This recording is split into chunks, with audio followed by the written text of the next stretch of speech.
In all my time spent as a Berserk fan, I can honestly say there's been one character that has been absolutely proven time and time again. He is practically the most valuable player in the entire ensemble. An absolute unit of Chadley goodness, brave, outgoing, experienced, a true honest-to-God alpha male, and one that deserves unconditional praise and glory for the intense amount of value that he has offered the story and the characters of this series. And I am, of course, talking about Roderick. I am not joking when I say that Roderick is one of the best Berserk characters, and the incredible disrespect that I've seen for this expert ship captain has been unreal. We owe Roderick a true salute, and I'm going to explain to you why without Roderick, not only would the entire current team of Berserk not have had a chance in hell of reaching Elfhelm, but also most of them would most likely be dead if not for the inclusion of this suave, intense, and badass hero that is Roderick. And I know what you're thinking. Why do you have such a man boner for Roderick?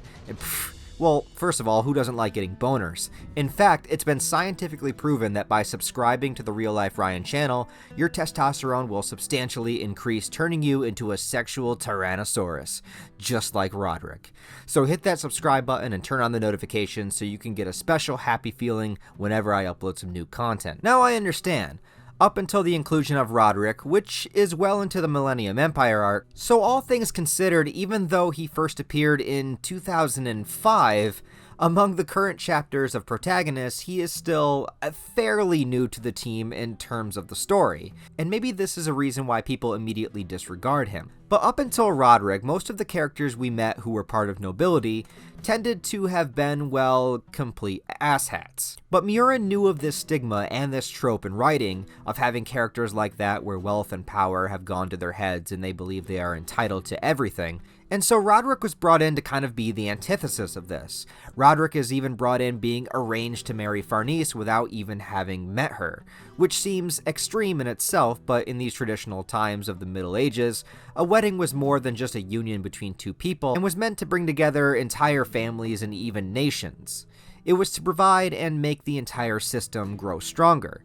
But this means that Roderick could have been anybody, just another pompous rich douche who wanted a shot at Farnese's magic realm, if you know what I mean. But as Roderick introduces himself to her, he displays a respectful and romantic persona, one of which most women would only dream about.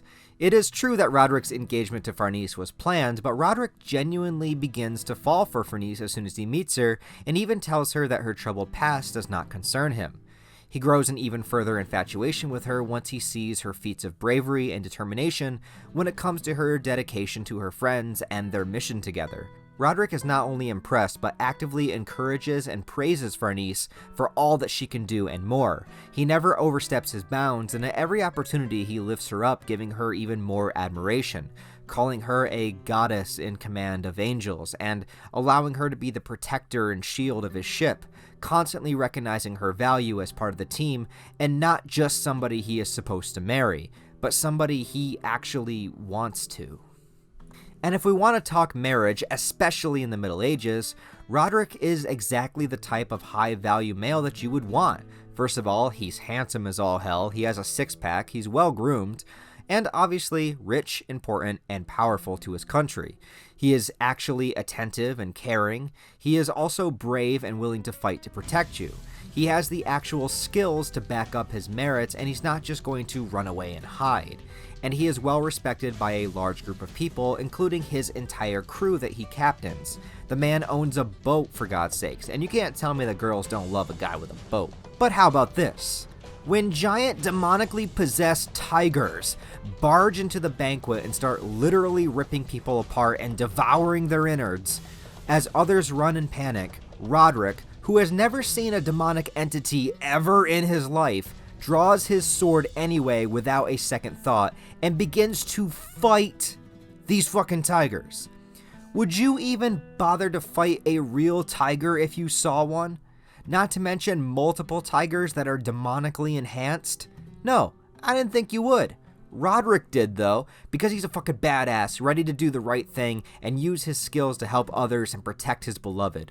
Roderick didn't know that at some point Guts would show up with a giant sword able to slice the tigers in half.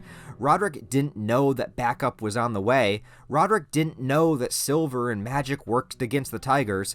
Roderick had a single sword and his drive to fight back against evil. That's it. And let's talk about the end result of this scene too. Guts shows up on the scene and obviously takes care of business, and as Farnese and everyone rushes around him, Guts is like a giant 6'5" beast with a huge sword displaying tons of raw strength. He is obviously a super intimidating guy. And what does Roderick do? Roderick just walks right up to Guts, makes eye contact, and introduces himself as an equal. This is just like animals in the wild needing to figure out who the alpha of the pack is, and then showcase a sign of respect and a lack of fear.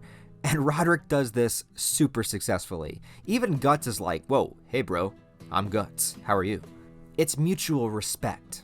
Then Roderick is the one that offers Guts and his crew a ride on his boat, which is not just a boat, but a gigantic warship called the Seahorse, in which Roderick commands a large crew of well-trained men. Sure, Guts is the one who battled their way out of Vertanis, but once they actually got to the ship, Guts was passed out after being through several excruciating fights and zapped with lightning a few times.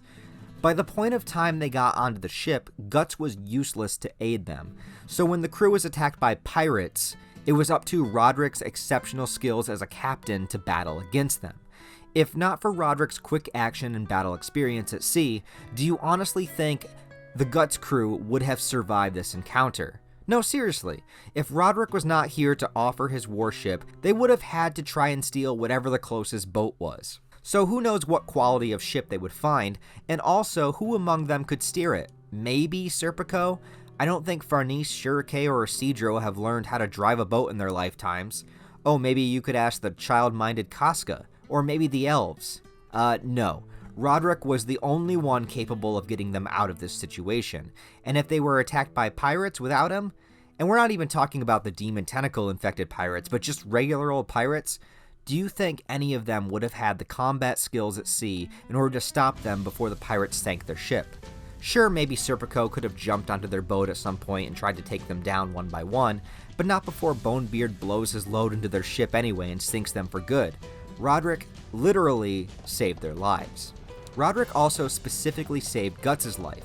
In the Bubbles of Futility chapter, after Guts dives into the ocean after Casca, it was Roderick's quick action to take the lifeboat towards them. He helps Casca onto the boat, and then as Guts falls back, sinking into the bleak abyss of the ocean, he awakens soon after, told by Shurike that it was Roderick who dived in after him to pull him out.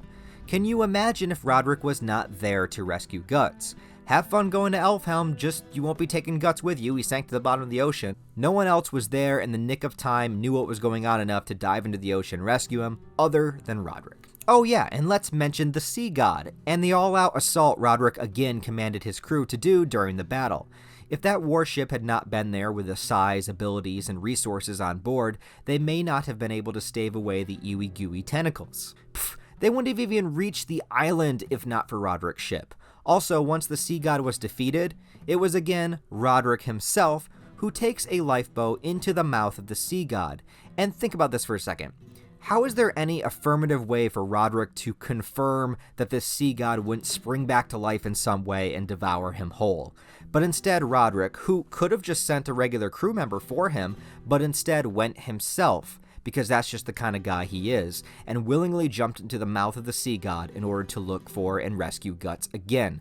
Nobody else would have done that. Roderick is responsible for continuing to help protect and defend the group, as well as use his Navy skills and heroism to escort them all to Elfhelm, where Casca would eventually be healed, and they would learn much more about the wonders of magic and the astral world. Yet to this day, Roderick is the subject of blatant disrespect for his character, and in any other story, he would probably be the most manly character in existence. But of course, we have Guts, and sure, Guts is probably the best protagonist of any manga, so it's really rotten luck that Roderick ended up here.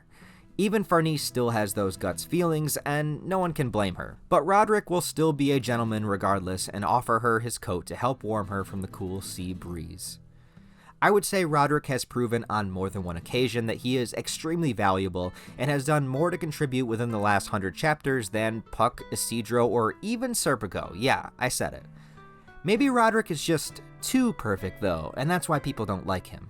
Maybe it's the Superman syndrome. I'm sure Roderick maybe has some demons in his closet or has overcome a ton of hardship in his past. Or maybe he's just a man who has found his path in life and followed it through honestly and truly, and is someone we should look to for inspiration, in a different way than we look to Guts. We admire Guts by what he has overcome, but maybe we can admire Roderick for what he is naturally gifted to be. Anyways, guys, if you're like me and you think Roderick is super underappreciated, please let me know in the comments below. Tell me what you think of Roderick. Do you love him? Do you hate him? And do you ship, him with Farnese as hard as I do? Other than that, please like this video and comment to help me and the channel out. Also, don't forget to check the links in the description for my Patreon, merch store, and other various social media links. Thanks as always for watching, guys, and supporting me. I really do appreciate it. Like, comment, subscribe, all that, yada yada. Thanks for watching. I'll talk to you next time.